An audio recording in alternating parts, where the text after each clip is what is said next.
Hello and welcome to Kain & Company. I'm David Kain, and today I have the distinct pleasure to introduce Jennifer Briggs, the Director of Dealer Strategy with Zima Automotive.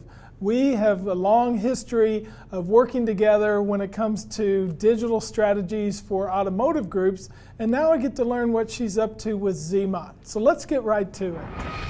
So I'm excited to have Jennifer Briggs with Zima Automotive on the show with me today for a couple of reasons. Number one, I really respect her and enjoy her, but I've known her for a very long time and we've worked closely together on a couple of activities. So Jennifer, welcome to the show, and if you could, tell us a little bit about your background and about Zima. Well, thank you, David. I'm excited to be here. So my background, I came into automotive in 2002, which feels like forever ago, and have come up through actually the accounting offices and then into operations and management of dealerships. So I bring a lot to the table and I love what we do in retail automotive. So Zima actually allows me to work with more dealers across the country. We do have digital products, but we offer performance management. So what we will do, whether it's our product or not, we help a dealer dig in and make everything work better for them. Excellent. Well, it sounds as though, given your broad and diverse background, you'd have a lot that you could really contribute to that. Is there anything in your background that really stands out that you've been exposed to that really drove you forward into the area of marketing that you're working in now? So I am an Automotive News 40 Under 40 retail winner, and I won that for changing digital strategy and increasing internet sales volumes for the Feldman Automotive Group in Detroit. So we were able to, in a very short amount of time, increase the traffic to the website, increase the opportunities to sell cars. It resulted in about $9 million in additional gross revenue in the first year that we did it. So it was through really digging in and working with great partners and working with them at really the ground level to help make sure that the products fit us. Regardless of who the partner is. I think what we always say dealer to dealer is it's our money, it's our investment, and they should work with us to represent our brand. So that, I think, is part of why the Cardinelli Automotive Group wanted me to join the Zima division. That's something that they had done in their 19 dealerships, just as I had done with Feldman and McDonald Auto Group before that. So it was a really great fit, and I get to do it for dealers all across the country now, and I love it. So it's great. That's great. Well, so also appreciate the fact that you have to balance your home life, your children, and your work life. I love watching your Facebook account, and I see pictures of you and having the kids' night and just the real embracing of the lifestyle and everything about it. And going to the Women in Automotive Conference, you've spoken about some of the challenges that you've personally experienced. Let's use this as a platform to learn more about women in automotive and then your particular feelings about what are some of the things that you could recommend to dealers that they might want to consider to make their dealerships more inviting to women in automotive. Absolutely. So the Women in Automotive Board had come to me and to my best friend Bobby Heron last year to kind of be dealer advocates for them as they were putting together the first conference. And what they were looking to do was so amazing. Work with women all across the automotive space, work with colleges, just to let a lot of women know the opportunities. I started in the accounting office, and there are tons of women in our stores in the accounting office. But when you come out of that back office and you go onto the floor, they're just not there. And so I love what the organization is doing. It's giving us a chance to come together at these shows and through mentor programs to actually connect with other women that can help to lift us up. I was really excited to be selected to speak at their conference this year. That was kind of a big deal for me. Went out on a limb and shared some personal things that I normally don't share. It's all business with me. But it really was great because so many women approached me afterwards, motivated and inspired to take their careers to the next level. And so I think that's really what this organization is about, is to say, even if you're in your everyday life at work, you don't see a lot of other women, there is this massive support network there available for you. So, and for men too, right? We talk about you want to be more friendly for a woman to work in a dealership. Well, sometimes you just need to open it up and think about it. We may be looking for somebody who has 20 years sales experience, but you're going to be hard pressed to find a female salesperson that's been selling for 20 years. But if you can open up your mind and look for talented people with great customer service skills, you can bring women into your organization and they will crush it. They will sell a ton of cars.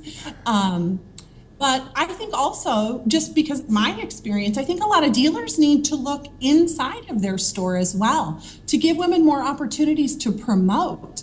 I got into operations because somebody quit, right? Somebody gave their notice that day and I had to step in and they said, oh, Jen's techie, let's give her internet sales.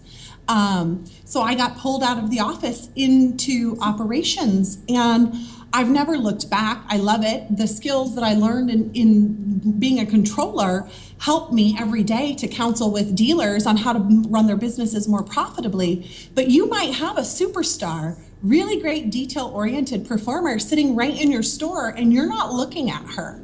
Yeah, boy, that is so accurate, and we run into it all the time. And you know, talking about your presentation, Women in Automotive, Patrick Lencioni presented last year at the CBT conference, and one of the things that he talks about is expressing your vulnerability to your team and letting them know that, yeah, I have bad days, and yes, I've gone through challenges in my life, and I've had to overcome them. I've got a high appreciation for what you have to go through. And if you read studies of employees that have worked for companies for a long period of time, sure, wages and general compensation are important, but that maybe when my child was sick that you stuck by me, you gave me some time off, or I had some other challenge and you stuck by me.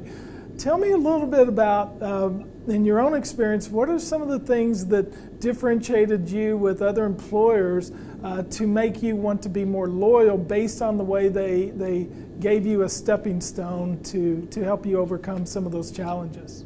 Well, I have a really great example of that. And I do think we need to start, we need to treat our staff like family. That's part of what I love about my current organization is we are a family. And I think about 2013, my father passed, and I was at the dealership. I was running 3 departments for 5 stores. So it's not like there was anybody who could just step in and do my job. But the family that I worked for, I'm an oldest, right? Then there's a lot of responsibilities that come with that. They gave me as much time as I needed off.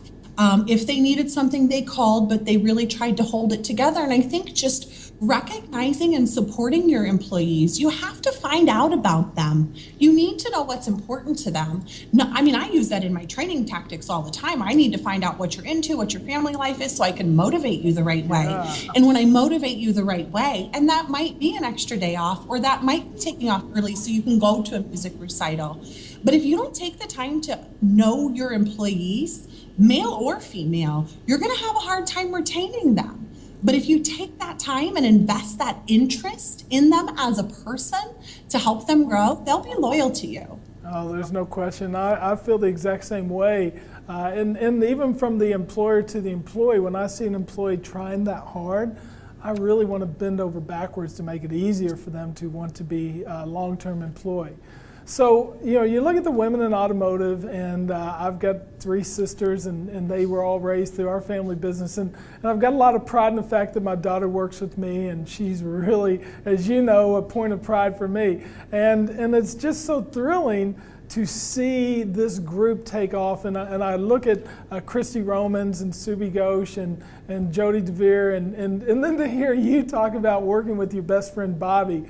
That's an interesting relationship, and have you been able to retain that friendship even when the pressure's on, and how do you separate friendship at work and getting the job done? Well, the funny part of it is, David, is that even before we both joined ZMAT, we took turns recruiting each other. So I would get her to try to come to Feldman. She'd try to get me to go to Garber. We've been wanting to work together for a long time.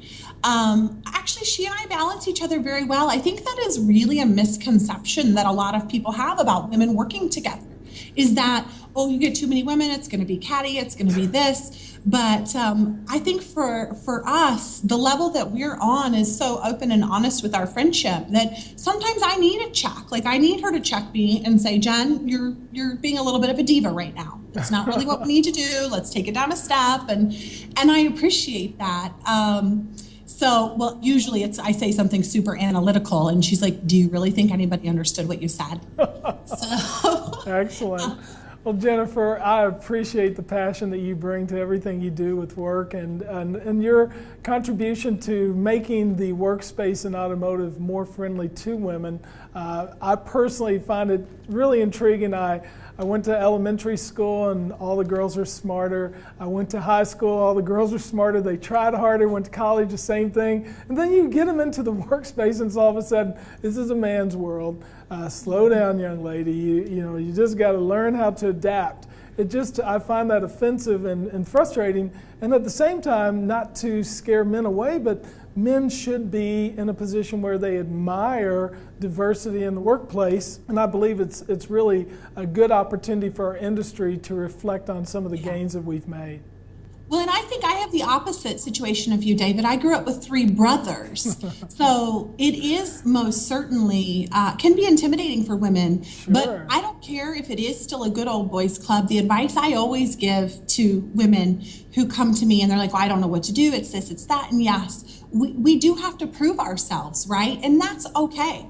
My mom told me a long time ago, she says, Jennifer, there's double standards in this world. You can complain about them or you can figure out how to use them to your advantage. Yes. So it's a reality that we're dealt with, and it's not a popular thing for me to say, but I am more than happy to take a phone call and help a lady to figure out how to kick down a door or bulldoze something that is standing in the way of her success. And there is a way that you can do it and be professional. But we have to stop being afraid of standing up. We need our voices to be heard. And so often, as Sheryl Sandberg would say, you've got to lean in. You have to do that work. Yes. You have to take a seat at the table. Don't stand in the background. Take a seat at the table and let your voice be heard. It is valuable. Absolutely. I think a lot of women are scared to do that because of the space. They don't see a lot of female leaders, which is why we want them to know there are female leaders all across automotive, and we're looking to bring even more into the space. Awesome. Jennifer, inspiring. Thank you very much for joining me today. I look forward to having you on in future programs. Thank you very much. Awesome. Thanks, David. Wow, that was a great interview by Jennifer, and thank you very much for joining us today. It is really great to see how women in automotive is so much in the forefront these days. As I mentioned on the interview, I've got 3 older sisters and I've got 2 daughters. Dealerships that embrace women in automotive really tend to give themselves a distinct advantage in the marketplace. I sure hope you'll consider that strategy when you're planning your future employment needs. Thank you very much for joining me today. I'm David Kain, and I'll hope to see you here next week on Kain & Company.